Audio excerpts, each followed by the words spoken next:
All right, we are live for another episode, and I'm extremely excited for today's conversation.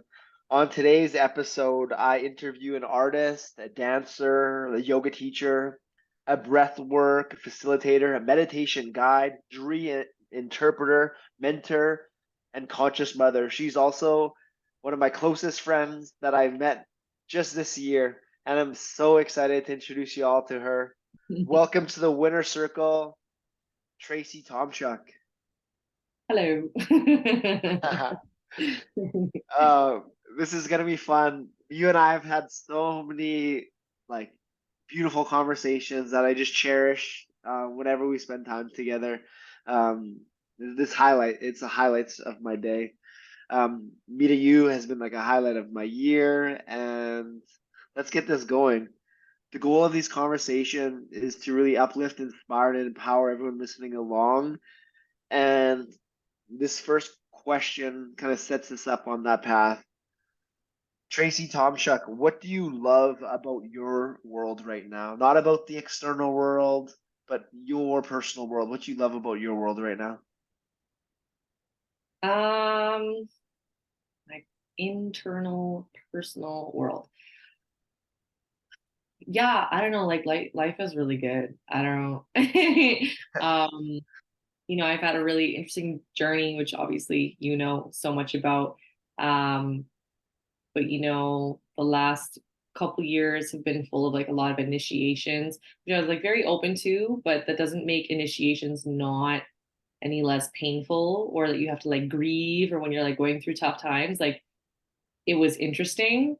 But overall, like I feel like the last 4 years for sure, like everything was just so obvious for my like better growth and development, and that everything was coming to me so that I could like clear and heal stuff that I had been through in my life. And yeah, I've done a lot of clearing. So I find that like anything that happens in my world, um, it's so easy to pinpoint like, okay, like what can I work on now? What opportunity is this showing me? I don't feel like a victim in my life. So like once you don't feel like a victim in your life and you're not living from a place of like fear and anxiety, like life is good. I don't know, my life is awesome. I love my life. Yeah, Hmm. yeah. Pretty cool stuff manifests pretty quickly. I got a cute kid and cool partner and sweet little house and RV, and those are the things in the external world. But my internal world, like I walk through the world feeling really, really good 95% of the time. And that was not the case for my former self. So yeah, life is great. Beautiful. In your introduction, I read so many different roles that you have and different hats that you wear. And one question that I like to ask all guests to start off the conversation is about their mission that overrides all the things that you do. So, Tracy, what do you feel is your mission right here, right now, in this current incarnation of yourself? When that expands from your work as a yoga teacher, a dancer, breathwork facilitator, dream interpreter, mother. What is the overriding mission of it all? That nothing is more important than community.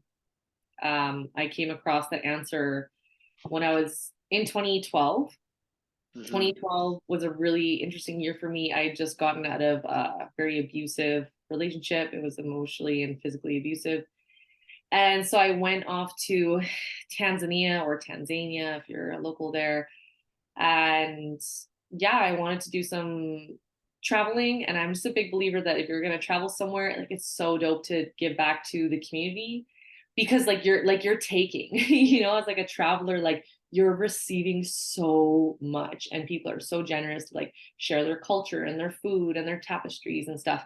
Um, and like you're giving back to their economy and like in like such a small way when you think about how much you're getting back from that travel. So I love traveling and doing community work. So when I went to Tanzania, I volunteered at an orphanage for 2 months and I backpacked for a month.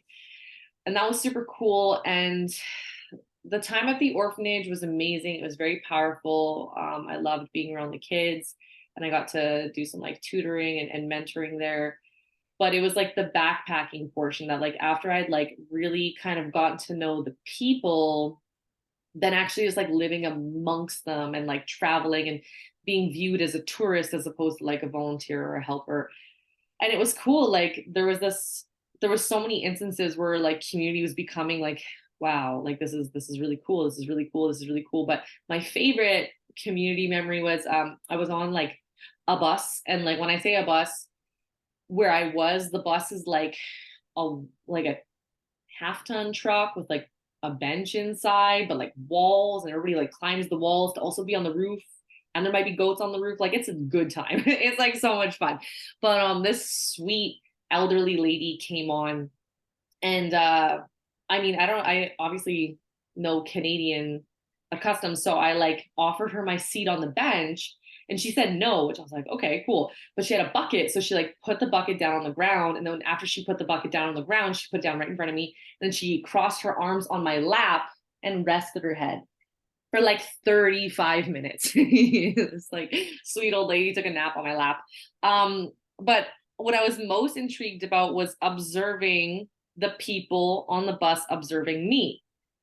And I looked around and nobody acknowledged what happened because it was that socially normal for this lady to just put her head on my lap. It didn't matter that I clearly looked like a tourist or I looked like a Mzungu, right? Like, didn't matter. She just put her head on my lap, and I was like community support, like that platonic touch, that healing that happens when you're amongst people, because that's something that I didn't grow up with. I never got to see that in that way. I never understood it on a deeper level. I was always definitely yearning for something like that. And so when I was there's so many instances, but that's like one of my favorite stories. So yeah, so when I came back in 2012, I was like, I don't know what I want to do next. I already had a bachelor's of fine arts degrees, and a hell of a lot of trauma to heal. But I was just like at the center, I was like, I'm going to do community. Let's focus on that. And that led me through like a roller coaster of things. It led me from, possibly going to nursing to then also working at a chiropractic place to then following like holistic living to then like ditching all of that altogether. Not holistic living. Stuck with that. But then I ended up in like the Nigerian dance scene and Afrobeat scene, which led into a hip hop dance scene. And I joined the hip hop dance scene in Winnipeg in 2014. And it was cool. It was really cool to just see how like this one word, like community, just started to like just shape my whole world. And then what really ended up embodying community for me was hip hop, right? And the motto of hip hop, or at least one of their slogans, is peace, love, unity, and having fun. And I could go on forever about how the hip hop community has like taken me in and literally saved my life in so many ways. But even from hip hop, then from hip hop, I ended up pursuing more with yoga and going to India to be certified in yoga and doing volunteer work there. And then coming back home, and it's just like, yeah, like everything has just been like this amplification and expansion of community. And now like my whole life is this like beautiful, large community of just epic people. Like it's a good life. It's a good life. So I'm really glad that I was shown that as like a core word. And yeah, so like that's still my mission today. Like if community is not a part of it, if it's not supporting your community, if it's not growing community, I most likely probably won't end up gravitating towards it. But if it does, like I'm all about it. So yeah. Mm-hmm. And yeah, you do have a very rich community that surrounds you. What would you advise someone listening that is lacking community and they want that, they're craving that, they're resonating with what you just said? Where does one begin to cultivate community? What can one do to manifest that into their present? Man, that's a good question. So I recognize that I'm biased because I will direct everybody to hip hop because it it in my mind is so inclusive and really has like some core pillars that I think anybody can get behind. And, there's the mainstream side of hip hop, but there's like the true form of hip hop, which to me, like, really does not discriminate. Like, you can find anybody in that community of any race, ethnicity, sex, gender, like ability, right? Like, there's people who are literally like crippled from the waist down who like are b-boys and can break dance, right? Like, and are well received in the battle community and the hip hop community for that. So, um, but I recognize that that's not like if you're not interested in dance, I honor that. But I'm also a little bit biased because like dance is medicine, and dance is like one of the freest, most economical medicines you could ever dose yourself with. Dance for me has been very, very healing. And it's how you get to know yourself. It's how you embody what you know on a deep level. Like, so many times, like, sometimes we're in a conversation with somebody, and like maybe somebody is like giving or receiving advice, and the person's always like, I know, but, and you hear that sentiment a lot in conversations. And I'm like, why, but? Like, if you know, why haven't you embodied? And like, just the more involved I get with dance on like a holistic and intimate level with myself, the more I'm just starting to see that it's just like, if you just spent more time in your body and like dancing and feeling yourself and learning how to be comfortable in your own skin, um, there won't need to be an I know, but it's just like, I know and I will implement. Like, I know when I'm ready to grow. I know, and like that is a part of me, and I'm ready to take action from that space. So it's like, in my mind, the more you know yourself, which I'm like your practices, right? Like dance, yoga, stuff that gets you within yourself, within your body, without any biases, right? Like, that's so important. Like, no judgment, you're just there. Um, and then kind of amalgamating that and drawing that towards a community that resonates with that on a deep like sense of self level, I think you're going to have success. So that's why for me it's like, if I'm going to already embody dance and I'm looking for community and open-mindedness, inclusivity, that's when I'm just like, man, street styles, like street styles of dance. That's not just hip hop or breaking, it's also like your whacking, your voguing, your house, Chicago style footwork. Like, there's like, and that's just like stuff that's kind of very close in terms of like Canada and United States and stuff like that. But there's different street style dances everywhere, even salsa dancing, right? Salsa, merengue, bachata, like all that kind of stuff. Like, a dance community is like no other community you'll ever find. Like, those people will have your back when you're really invested in it from here. Yeah. And it's something, it's a community that I'm excited to be delving into this past year since getting to know you, and I'm excited to continue to unravel that thread. From your experience, what stops people from dancing? We were just at an event yesterday, and so many people, like, I was trying to get them to come dance, but like they have something inside them, that whether that's fear or I don't know, they just don't think they're a good dancer. They don't know how, they don't think they could do it. But a lot of people like don't dance. What's, from your experience, what is stopping those people, and how do they push past that thing stopping? I think, it's not just about like what stops people from dancing. I think it's like what stops people from doing stuff that is inherently very human. I think like singing is also something Yeah. that's hard to get people to do.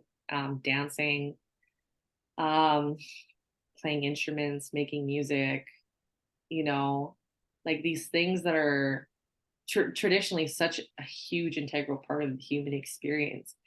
Um, but I think that like, and I could like talk for days about like the reasons why these programs have been like integrated into individuals and like, the collective. But yeah, like there's been a lot of things regarding the human experience that have been like punished, unaccepted, rejected, pushed away, brutalized.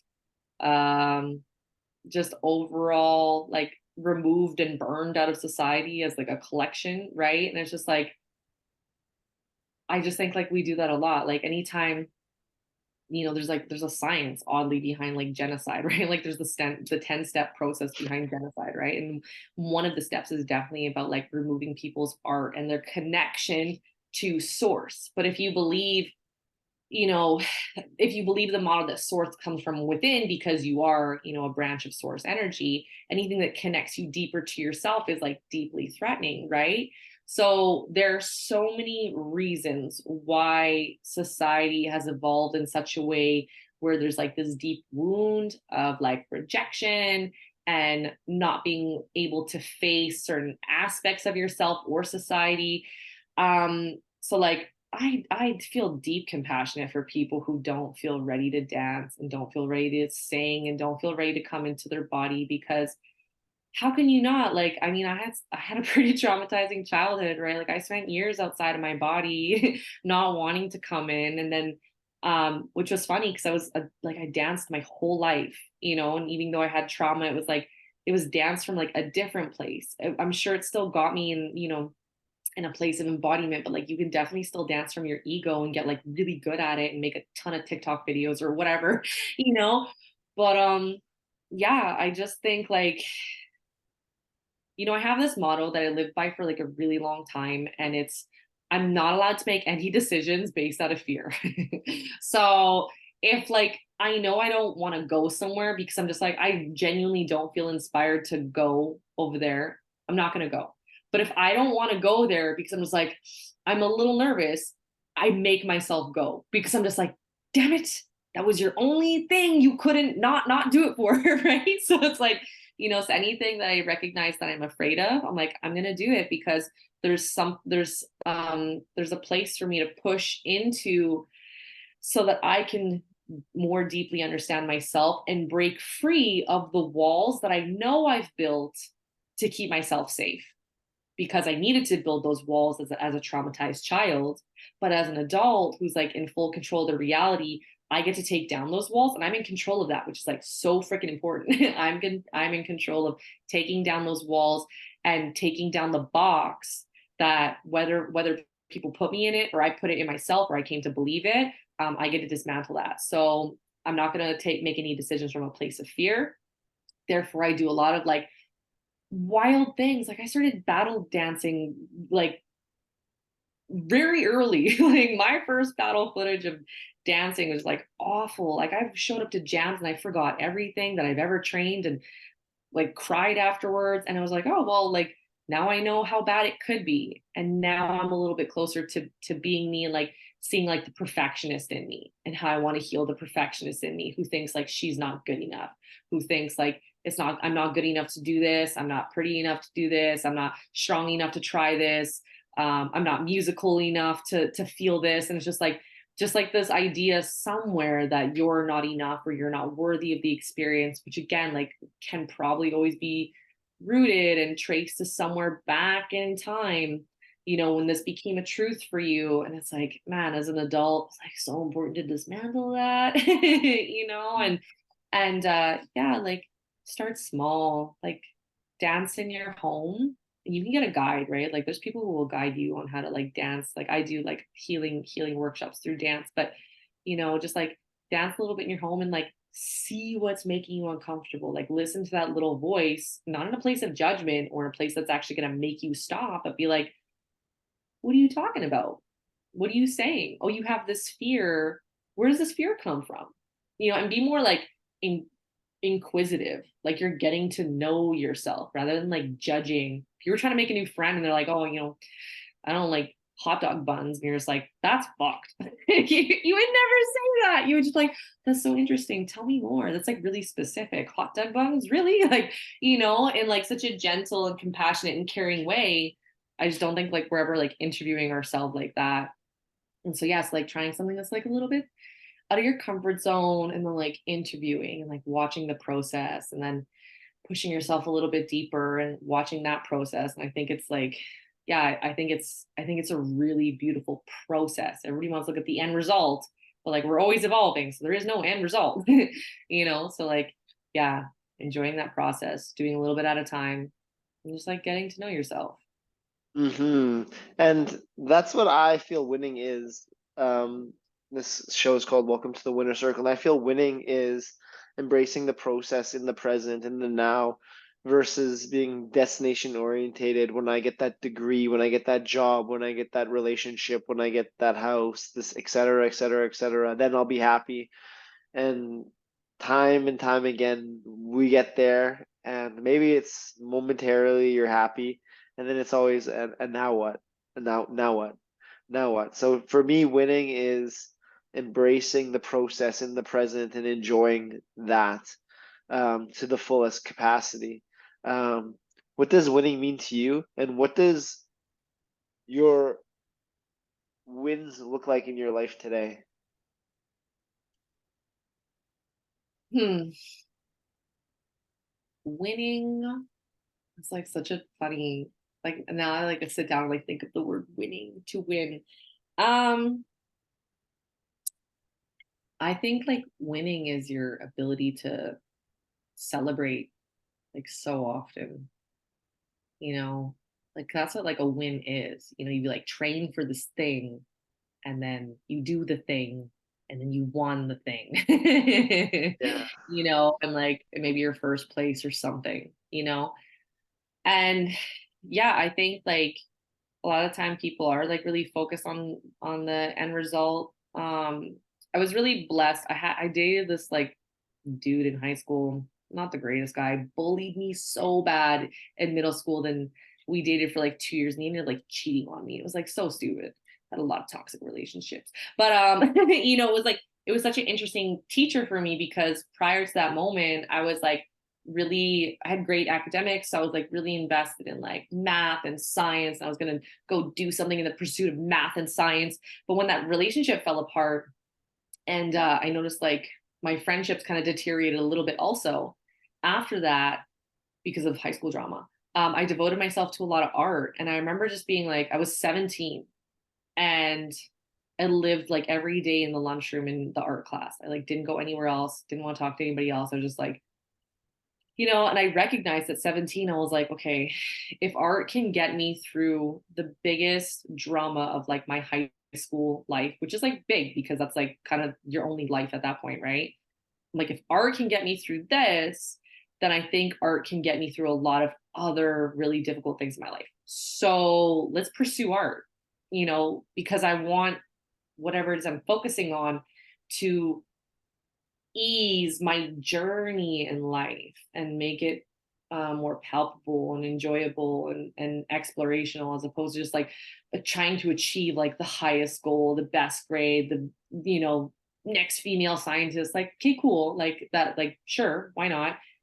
But like it was from an egoic point, and like that, the collapse of that relationship like just taught me that I was like, no, like I want to enjoy my life all the time, not just like get to these moments because you don't know what those moments are going to look like, those moments of victory or not. And so I recognized that pretty early that I was to try to enjoy my life often and enjoy the journey.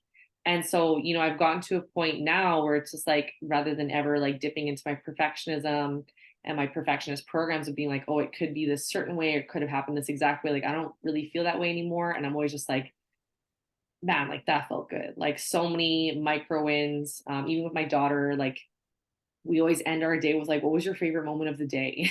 And sometimes we end up listing off like 4, 5, 6 things of like our favorite moments together or, something that we got to experience. And like, I think that's a win. Like, again, I love my life. I'm not saying that I don't go through like horrible, horrible stuff at times. Like it can be bad, but I recognize it as an initiation. And when you understand that at some point you'll see a bigger picture from it, you get a lot of peace in your heart. So even the hard moments feel like a win because I'm like being shown a different path than what I thought I was on, because like that's how much the universe loves me and is going to take me in that direction, like fine tune my path. So it's still such a blessing. I don't know what it is. So like, yeah, I think like a win is just like constant celebration. That's another reason why I love hip hop, man. We always celebrate. Yes. So let's take a moment to celebrate some of these wins. Um, what are some accomplishments or things that you've done in your life that you're most proud of? Hmm. It's so funny to reflect on that because, like, yeah, I'm 34. I've been at pursuing my own thing for quite a while now because, like, I got to go through that, like, fuck what my parents say, like, at a really, really early age. So, like, I didn't feel any like restrictions. I remember it was like one time my dad didn't let me go on like a trip somewhere for an educational reason. After that, I was like, I'm never listening to this shit again. So yeah, I think like my first biggest success, you know, I didn't look at finishing art school as like the biggest success. Like I enjoyed every moment of it. And when it was over, I kind of just was like, damn, I loved making all that art. I don't know where I'm going to do that again. So I didn't see it as a success, oddly. But like my trip to Tanzania and like paying that way, one of like the most luxurious items I spent when I was there was like a really high end safari that I split with like me and a best friend. And we paid like good money to just like have people cook us like really good traditional Tanzanian food and just like take us around the Serengeti and the Ngorongoro crater and stuff. And yeah, like seeing like elephants for the first time, all this stuff like live time. When I was a kid, I'd like cope with a lot of the trauma and stuff that I went through by like watching the Discovery Channel. So like animals have like a deep resonance for me, and just like seeing them and being like, oh my God, this is like the place that filmed all the stuff I grew up to cope with everything else. And now I'm here. So like, yeah, Tanzania for sure. My accomplishments, I think, in the dance scene in Winnipeg, more so about like what I've gotten to do with like the youth. Like I got to do quite a few different events working with like a nonprofit like Blueprint, and their slogan is like they came for the hip hop but stayed for the healing.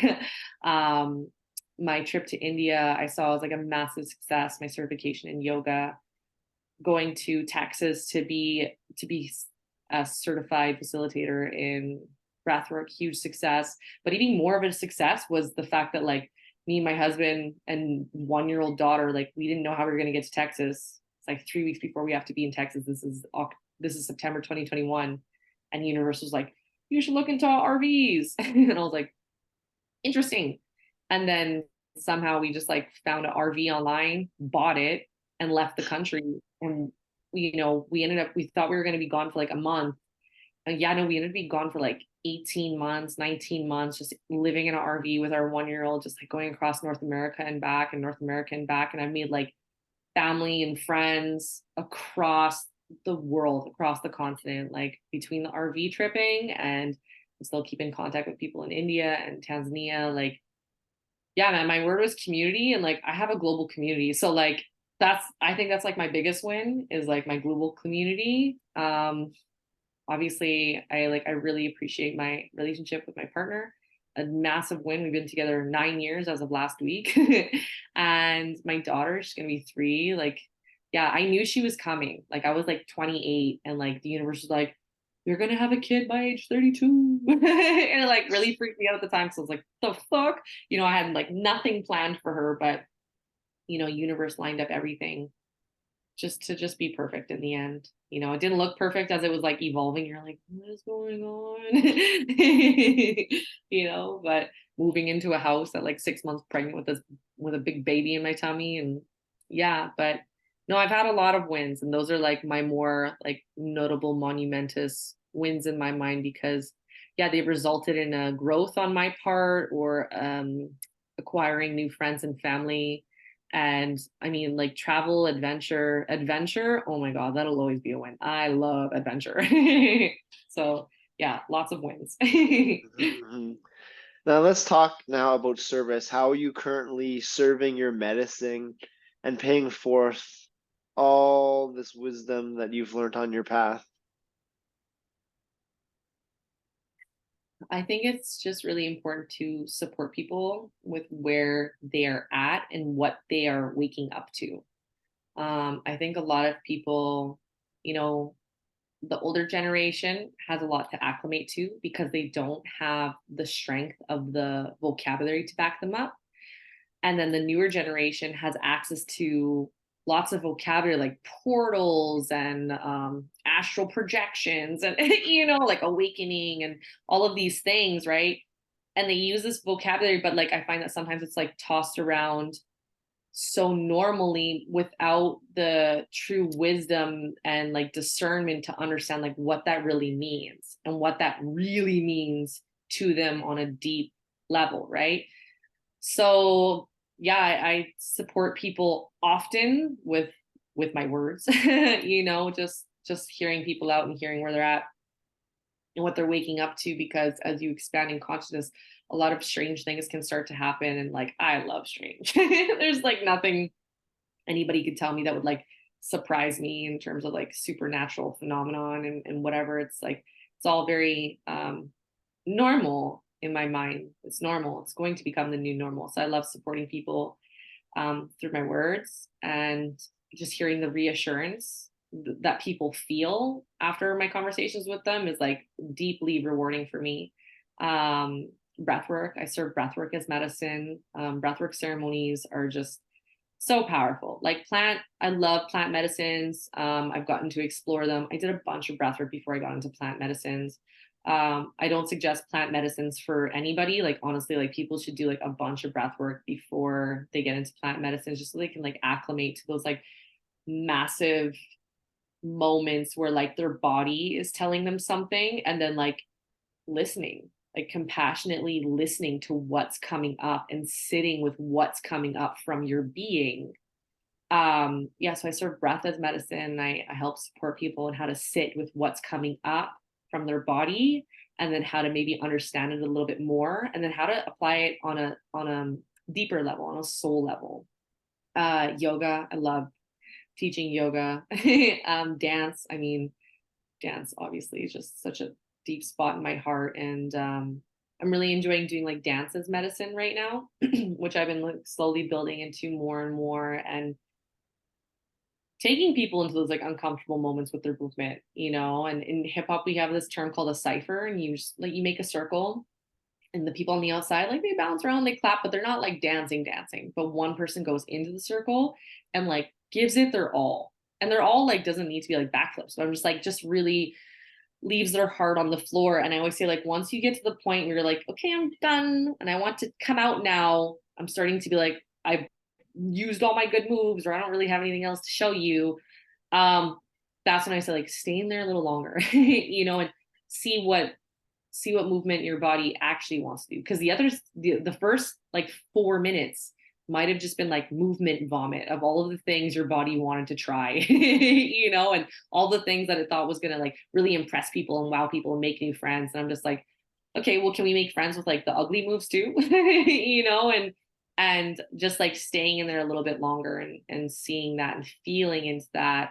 And you know, my teacher who certified me in the style of breath work that I'm a part of, you know, he says healing happens in the eyes, you know, in the presence of an empathetic witness, you know, and the ability to just like sit and hold space for people, like that is healing, like to be seen just as you are. I don't need to fix you. Like it's perfect just the way it is so deeply healing. It's like dance and a cipher. And yeah, guess I've got a lot of hats on right now, and I'm excited to see where it goes and how to combine all those things. And yeah, and then of Mm-hmm. course I'm serving the world through like making a human and like genuinely trying to be like conscious and not like pass on my traumas and honor her past life traumas, you know. Like she's an old soul, she's been around this planet like many times, right? And so I see that she's coming in here with some shit that she's ready to break free of, and I just support her through that, like some of her really big feelings, just like holding space. Like a lot of people think to like hold space for their 2-year-old, they're like it's a tantrum, and it's like they're purging deep energies. Like, do you know how to do that? You know what I mean? Like, how many of us know how to actually release those energies in a way that allows them to leave our body rather than stay and manifest as some sort of weird fucking, you know, kink in my shoulder, versus like just being able to like let it go and not cause harm, like not hit a wall and then like, oh, I feel better because I, you know, hit a wall or something like that, you know? So yeah, just like holding space in my household. So how do you learn how to become like a conscious parent, a conscious mother, since that was not your upbringing? Isn't that how you get there though? It's like what you don't have, you seek for, right? And so yeah, I had very little emotional support in my family. They just didn't have those skills. They came from their own lineage of like deep trauma. I'm not one to be like they did the best they could right away because like that's a given. Like everything that everybody's doing, even the worst things, like that's legit the best they could have done in that moment. But I think you still need to like take your path through like it wasn't good enough. I'm angry. I have resentment. I have rage. Oh, I feel better now that I've released that. Okay, I guess I could have some compassion and I feel a little bit better. And it's kind of sad that my mom and dad didn't have that support. And then you arrive at compassion and forgiveness and peace. But I think there's a journey there rather than just being like they did the best they could. I think I'm okay with it. Like probably not. Like it's okay to not be okay with it. Um, but yeah, so it's like I didn't have that. I was also sexually abused as a kid, and that was like a deep secret in my household. And it's like not having that and then recognizing that like I know when I wanted to raise a kid that it's like it's gonna be so important to me that she doesn't have to go through what I went through and that she feels supported and she feels unconditionally loved and that like there's nothing wrong with her and there's nothing that like she could show me that would make me like love her any less. Like sometimes when she's going through like and like Tonglen is like Tonglen. It's a Buddhist practice. Tonglen is a great way to learn how to hold space for yourself and others. And again, like breath work, the ability to like sit with your own somatic processing as it's coming up without a filter.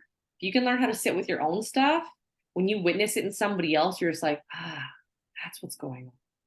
They're somatically processing the information the same way like a dog shakes when there's a thunderstorm because they're scared. They're processing fear and anxiety. So they're shaking. That's why they're like drastically less diseased, right? Because they take the time to process. So when it comes to parenting my daughter, it's like it's very important to me that like I hold space for her. And when she's going through her stuff, and I'm not saying that like I don't get triggered, like 2-year-olds, like sometimes they like deck you across the head. They do crazy shit. And sometimes that triggers me because again, like my upbringing of abuse, and I'll raise my voice or I might, get upset or I might need to leave the room and take space. But I'll always come back to her and talk to her about that. I'm like, like I love you. There's no feelings that are inappropriate.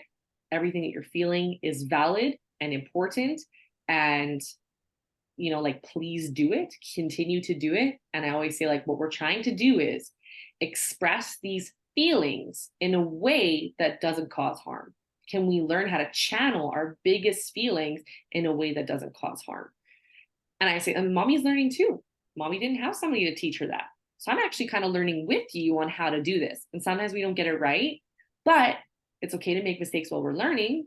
And on top of that, you know, we can always make amends, right? So I'm also being the role model for like, yeah, people make mistakes, like we're gonna make a mess out of something every once in a while, and like to practice like self-compassion, try to remedy the situation, try to make amends, apologize, maybe you get that opportunity, maybe you don't. Like these are all like actual life skills, of how to interact with like other humans, right? So yeah, I think conscious parenting is like being conscious about yourself, like noticing your own triggers, um, noticing where you have trouble holding space, right? Like maybe I don't have trouble holding space because she like has a boo boo, but maybe some people might have trouble holding space when like a kid's just like screaming for what you think is no reason, and you just need them to be quiet. But like maybe that's because there's something within you that feels like this is unsafe or this is scary, because nobody held space for you. So even for screaming, which is like totally normal. It's like how they even develop like their vocal cords and voice box. It's like I'm like, I have no problem with you screaming. I'm like, scream as loud as you can. I was like, but maybe we do it in a blankie, or maybe we do it in a pillow, or if we're in a restaurant, we don't want to scare people while they're eating because that will hinder their digestion of their food, right? Because it'll allocate their blood to their fight or flight response as opposed to like the rest and digest they need for for nourishing themselves. So maybe go to the bathroom.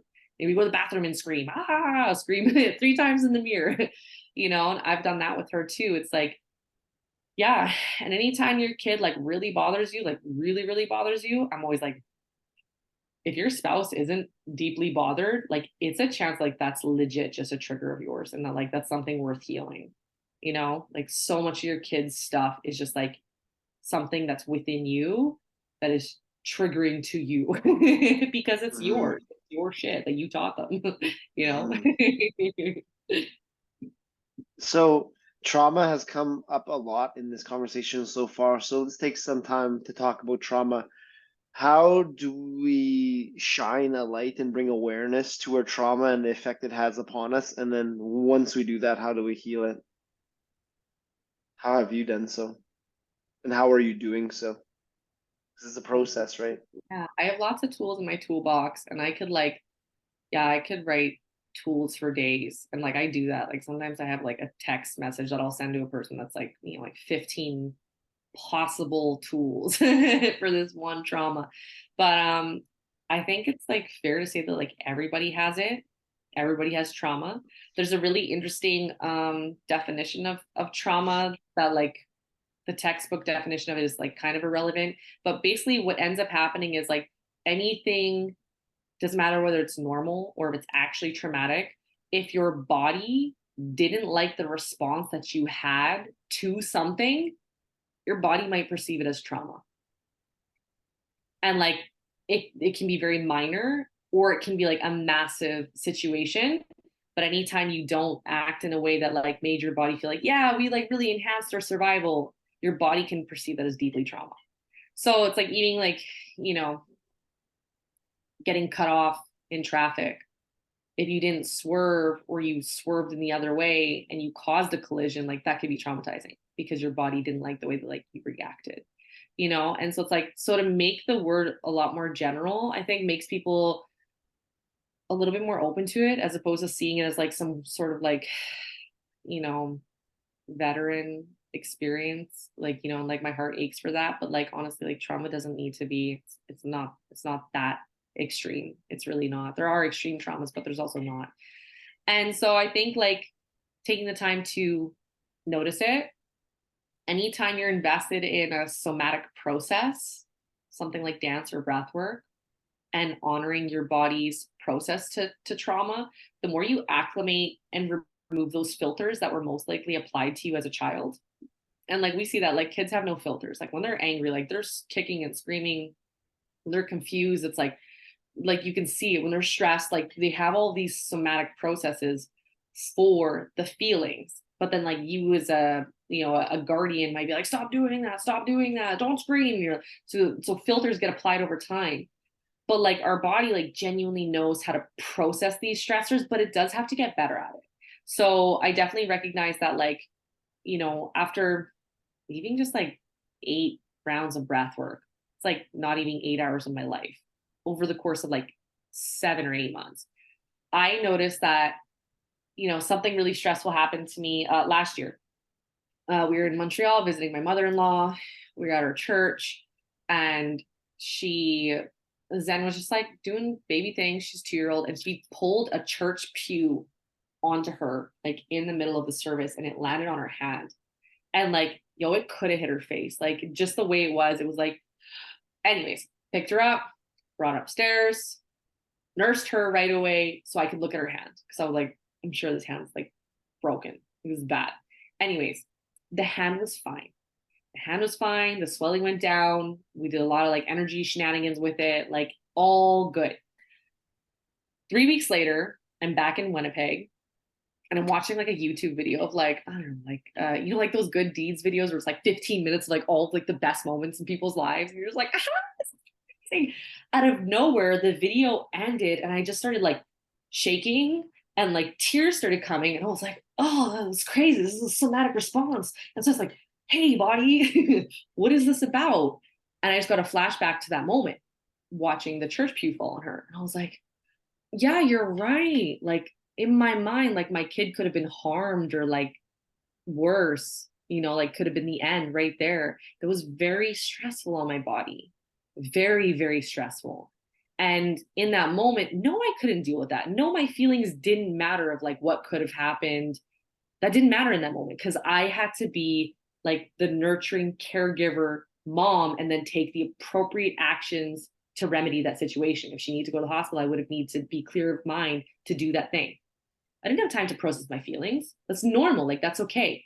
But because I've gotten so good at allowing these somatic processes, that when I'm just taking space for myself, I also honor a lot of space. There's a lot of times where I'm like doing nothing. Like I have like a 40-minute meditation thing I do every morning amongst many other space giving things, like baths and all that kind of stuff to just like sit.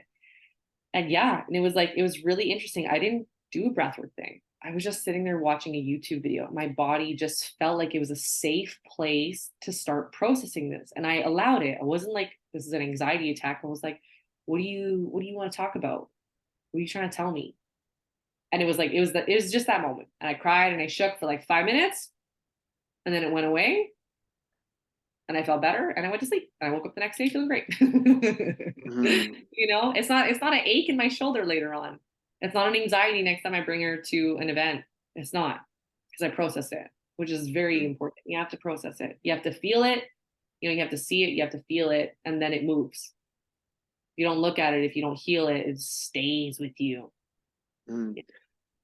You mentioned somatics a few times, and it's something that I'm hearing more and more. And to be honest, I don't like understand it fully. Maybe you could, and I'm sure there's people listening that don't as well. So could you just kind of explain like what somatics are? Yeah. So the word soma means body. So somatic is like your body's operating system, so to speak. Now, I just like to work with visuals. I'm sure there's a way better definition of this, but like again, as I mentioned about the dog, like shaking during a thunderstorm, like we have natural processes that happen in our body in response to emotions to allow the emotion to move out. For example, when something's funny, we laugh. Laugh. That's a somatic response to humor. There are people out there who like hear shit that's funny and you've seen them, you're like they're not they're not having that full body experience with laughter. That's a suppression in their body, in their soma. They're not having a somatic release with their humor, right? As I mentioned, feeling stressed out, right? People do this. Or when you're scared or something that deeply fearful and traumatizing does happen to the body, there is a lot of shaking, right? Your body is genuinely trying to process these feelings. And so like if you could think of it in any way, like animals do it really good. There's a lot of really cool, weird videos on the internet of animals processing trauma so they're not traumatized. There's like this famous one of like a polar bear who got like darted for, I don't know, they had to tag him for whatever reason humans say we need to tag the polar bear for. But as the polar bear started to wake up and come back to his consciousness, the polar bear still unconsciously is like moving his paws and running. And that's the bear somatically or within its own body processing the appropriate response it wish it had. I'm running away from the helicopter with a dart and I escape. They're having this body experience. The body's taking over and doing this thing. And then, like I said, the trauma's not within the body anymore because the body released it. The brain really has nothing to do with this experience. The brain can get in the way and be like, stop doing that because there's programs. But aside from that, like it's just the body. The body's doing its own thing. You got to give it permission. You got to give it space. You definitely have to tune it to be able to do that a little bit if you've got a lot of filters on, right? Mm-hmm. Yeah, thank you for that clarification and that explanation. We talked a lot about your daughter Zen. Let's take some time to talk about your partner GeNie. You mentioned you've been in a lot of toxic relationships to get to where you are now. Um, let's talk that evolution and why do we get ourselves in toxic relationships? Are they, yeah, well, leave that for you. I think the only way anybody could ever get themselves in a toxic relationship is if something made them believe at a earlier point in time that they deserved to be mistreated. So again, growing up in the household that I grew up in, where there was emotional abuse, sometimes things escalated into physical violence, that was normal. Now, though that was normal, that obviously doesn't make it okay, but that does make it my reality and what I grow to expect from other humans.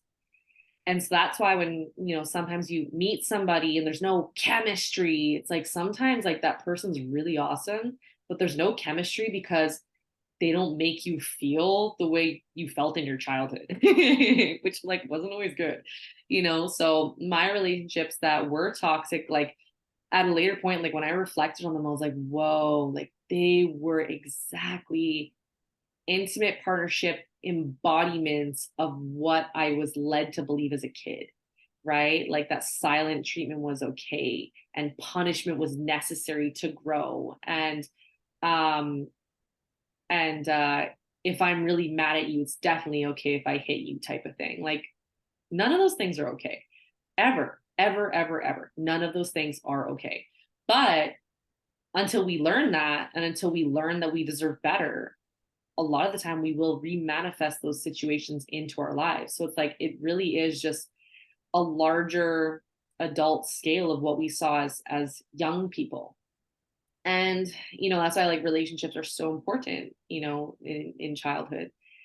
And yeah, so I'm not surprised that by the time I was 16, 17, I was dating my worst, who then eventually cheated on me and made me look really crazy about it, which was like really bizarre.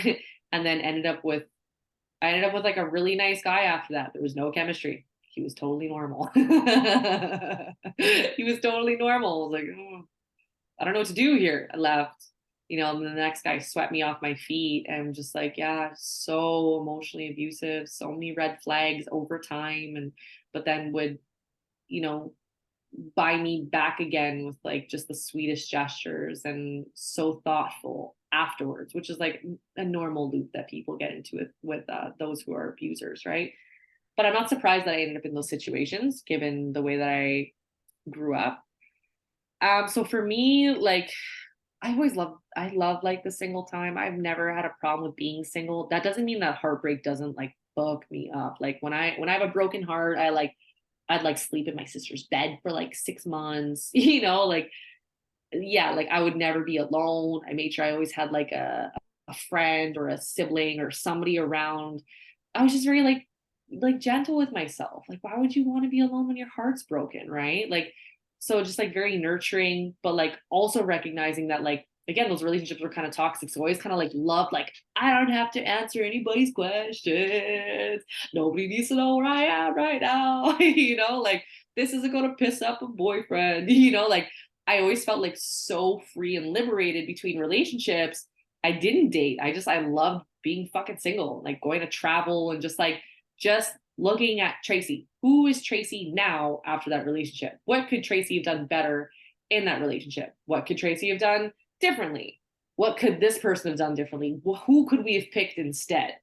What could that person have brought to us instead? And just being really reflective.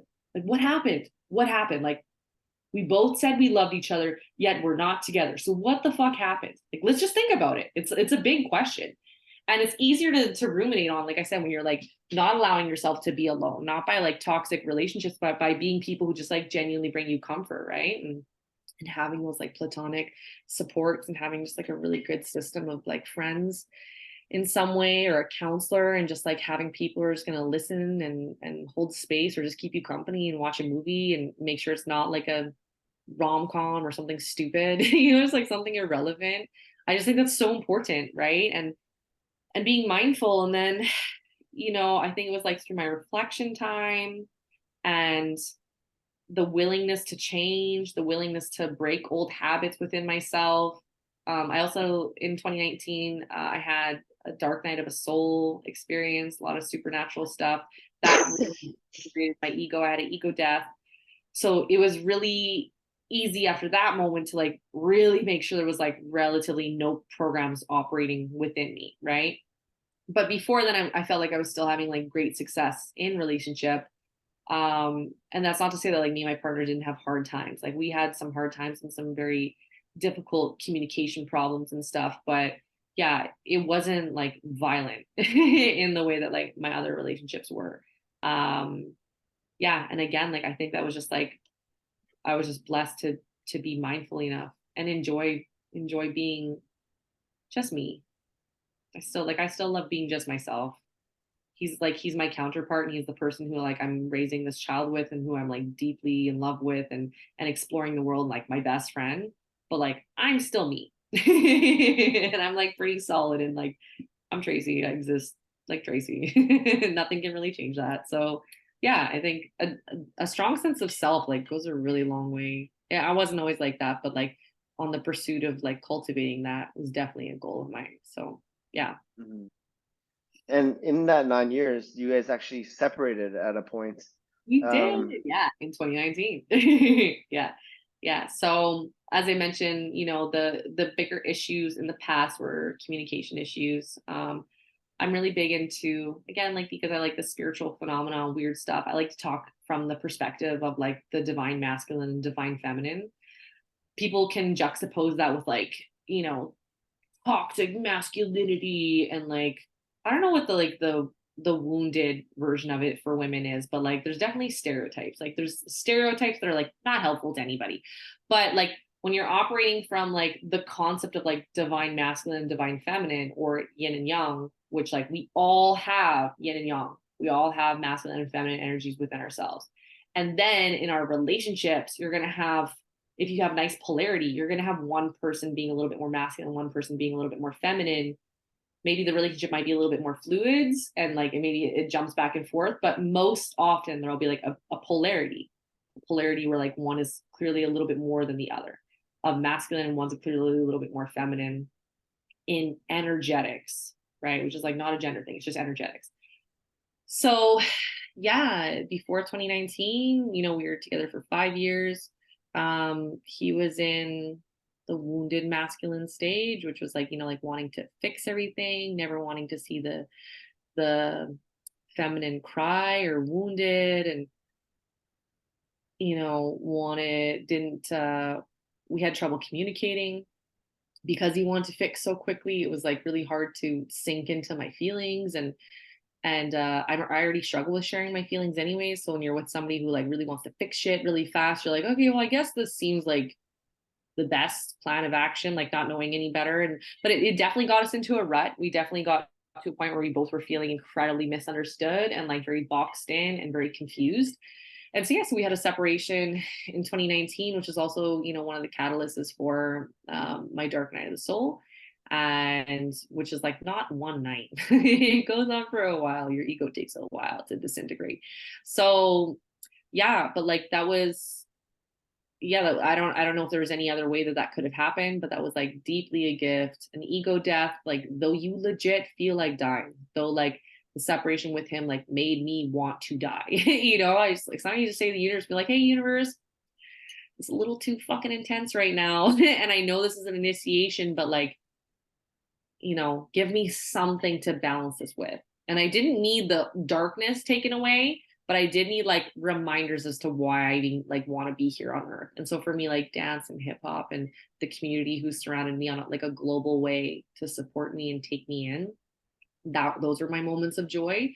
So I would have like moments of joy and then deep internal work, and then moments of joy and deep internal work. And I asked for it. I was very clear to the universe, like I should be enjoying this shit. I should be enjoying this journey. I should never get to a point in my healing where I'm like, there's just so many shadows. I'm like, I'm done with planet Earth. Like you should never get to that point, right? You need to balance it off with recognizing that you still deserve like joy and pleasure, no matter how like wounded you are or what you're grieving. Like you still enjoy good times, right? And yeah, so we came back together pretty shortly after that. It was like a few months before we started talking again and just like really clearly communicating. And by that point, I had lost the inclination to need to steer him in a better direction, even though like his life was getting like really chaotic at the time. I was like, that's his path. I didn't feel like I needed to fix it. It just felt like a divine path and like let it happen.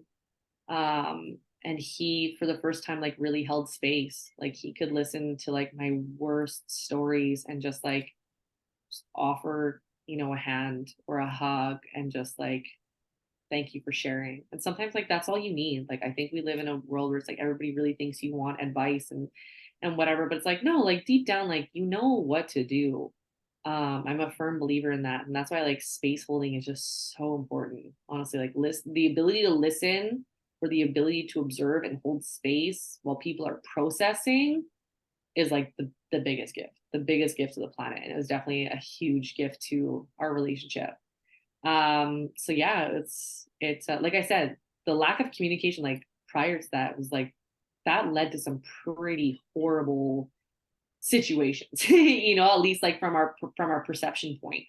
But afterwards that wasn't the case anymore. We both grew up a lot in the couple months that we were separated and realized just how much power we had and how much we need to be standing in our power to be able to come together.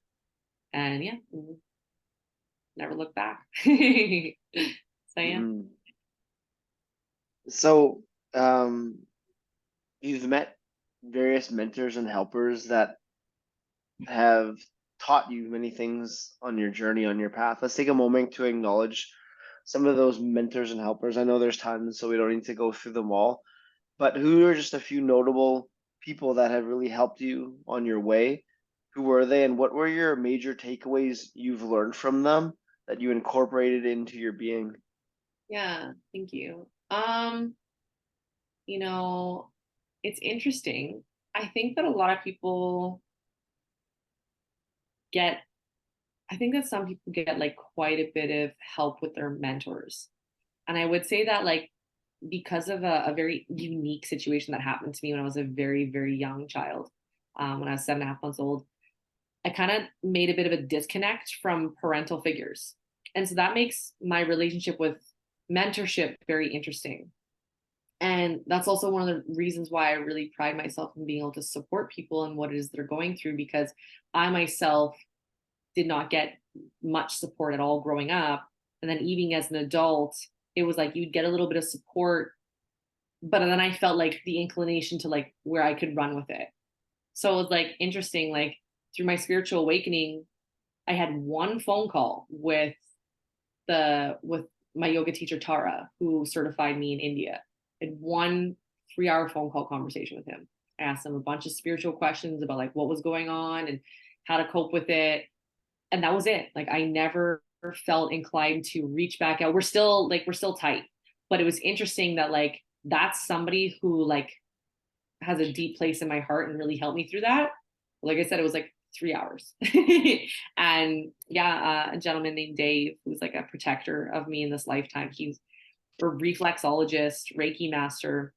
When I was going through all the energetics, I didn't know who else to talk to. So I called my reflexologist guy. I was like, he works with energy. He'll know what to do.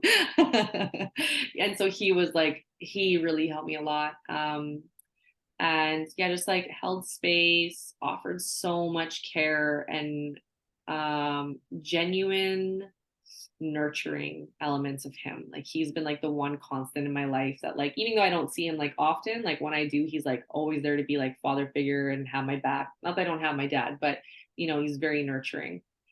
And my energy healer worker, amazing goddess lady, her name is Darlene. She supported me during the awakening and during the separation and coming back together, and even through my pregnancy with Zen.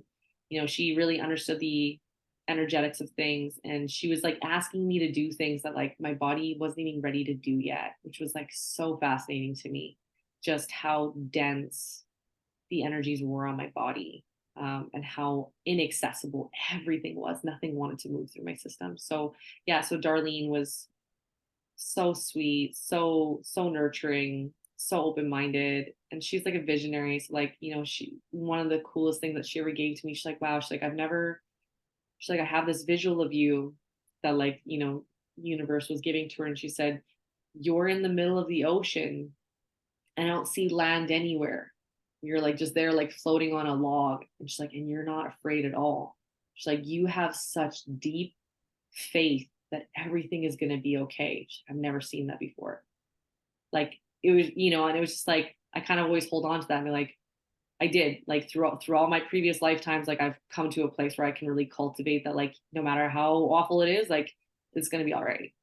Somehow, some way it's going to be all right, you know? Mm-hmm. And yeah, and then in terms of like the dance scene, like, oh my God, like so many mentors here, so many people who are like willing to teach you dance and share their knowledge and just like nurture you from like a dance perspective. But like, yeah, in terms of like the amount of like coaching and mentorship that I think like other people have received from their childhood, their upbringing into their 20s and 30s.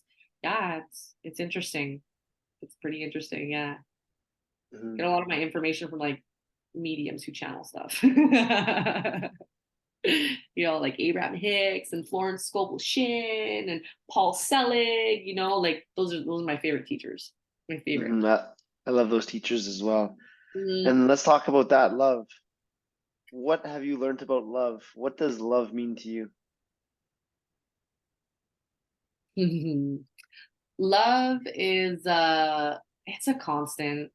Like the one thing that the separation taught me in 2019 was that like nothing my partner could have done, even though like I felt like I hated him and I wanted to die. I just loved him. I just absolutely loved him. And I feel that way about my daughter. And through those two relationships, I'm learning how to feel that way about myself, especially on the healing journey where like, so many programs are coming up to be healed. And just like always stepping more and more into that self-love. Like, oh, I see that program's there. It's probably been in the way of my self-love a little bit, and dismantling that program and then of course in tune with the world. Like I'm a big believer that like, your most intimate relationships are kind of how you heal the world and connect with the world. Like I don't need to love everybody on the world, but I love everybody on the world. Like I do. I love everybody on the planet and all of the other entities, every other solar system. Like I love them. But I don't need to practice that by like going and cooking all of them dinner or giving all of them a hug. Like that would be insane. That's what Source is there for. I'm a branch of Source. So I have like these two beings that I get to like really practice this with. And then of course like my friends, often my friends will give me opportunities to like practice loving them and practice receiving love from them, because it is a practice. It's not always easy to remember to like receive love and give love, and like the habits that we've cultivated in life and the schedule that we've made up. Like it's a habit to be like, okay, today I'm gonna like receive love, or what, my friend didn't really make me feel heard, and having a conversation with them about that, not because you're that angry about it, but because you want to keep open the line of intimacy. And I want this person to know a little bit more about me. And I love them and I know they love me. So of course I know that they want to know that something didn't make me feel fantastic, and like just like constantly practicing that.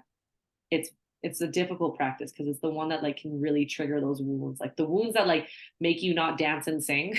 Like those are definitely the wounds that are keeping you from like loving yourself and loving other people more, right? But like love is literally all there is, and then there's stuff to be healed that might make you feel like that isn't all that there is. Might make you feel like there's like more, like, well, what about good and evil? I'm like, sorry, there's technically only good, technically. Like, which is like a crazy concept to wrap your mind around, because contrast needs to exist for perception to exist. But yeah, meaning the concept of like good and evil is also perception. So yeah, love is all there is. Mm, great answer. The final three questions that I ask every guest is now when we come upon that point. And they're all pretty big questions. I'm really excited to hear your response to them all. The first Okay. one, that's a bit of a whopper. What has been the greatest life lesson you've learned on your journey thus far, through all the highs and lows that is this hero's journey? What has been the greatest life lesson you've learned on your path that you feel called in this moment to share with us?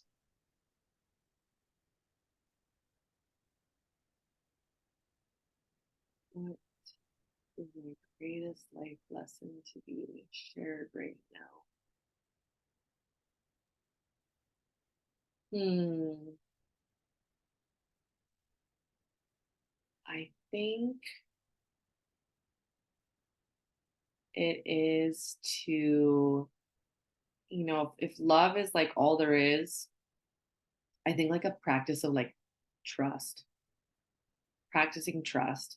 I recognize that trust is such a difficult one for most, if not all of us, because again, if trauma has been endured, then how could you possibly trust the world to be a safe place or trust yourself to be at the right place, right time, victim blaming, all these things. So there's a deep wound with trust. And I think like a daily practice of trust can be a lot of fun. And it doesn't have to be like super serious. Like you could be like, you know, you could ask the universe to like to deliver you something and put it like on a little vision board, like maybe something that you don't need right away. Like for example, like we manifested a mattress. So like we needed a mattress, but we're just like, okay, we'll buy it when we need it. And then like, because we did need one. But within like I think like a month and a half out of nowhere, a deep friend of ours like heard us talking about something. Oh, you guys need a bed? And I was like, yeah, we need a mattress. Like, I have a mattress for you. Like this brand new mattress. And I was like, oh, that's amazing. And just like making these little like grocery lists of something that maybe the universe could bring you to cultivate trust. Like a mattress that we didn't need right that second, but we did need it. And rather than going out and buying it and trusting myself to be able to work and pay it off and blah blah, I was like, universe, what you got? And just like having like these little practices to cultivate trust within yourself, like holding space for yourself and making these little items on things that like the universe can do for you. One of my favorite things is you can always call in love. You can call in love. You can be like, universe, send me love right now. And just watch and see what shows up. Like it might be a moth. One time I had like the most beautiful moth. I don't even know how these things exist in Manitoba. But it was like orangey gold. It was like the color of this pumpkin. I happen to have a pumpkin right here. I grew this shit. Mama Gaia grew this in my garden. Anyways, and it had like gold polka dots all over it. It just stayed with me. It was so cool. So that you can just call in love, like universe, send me love right now. And like just watch, like something will happen. It might be a text message, it might be an insect, it might be a kitten, like I don't know. But like there's little fun ways you can cultivate trust. And it's an important one. It's really, really, really important for your growth and development to have trust. Trust in yourself and then trust in your environment in the world. So yeah. In 3 words, how would you describe the experience you were having on this earth? And it doesn't have to be a sentence. It could just be 3 separate words. In 3 words, how would you describe the experience you're having on this earth? Divine, expansive enjoyment. And would you like to elaborate on any of those words? I feel like they're pretty self-explanatory. Like when you, like I said, when you cultivate these little trust practices and you're just receptive to like what's going to happen and like how is it going to work out for my greatest good, and just watch for it in a patient, curious way, you'll just see how like magical and divine like everything is, you know, and expansive because like, yeah, I just feel like I've been rapidly, rapidly, rapidly growing for the last like 4 years. Like it's crazy how much my life has shifted over the last 4 years and the things I've done. Like I said, I lived in the RV for like, you know, almost, 18 months, right? In an RV and had a house and moved out of the house, moved back into the house, and just like so expansive. My community, so expansive. Myself, so expansive.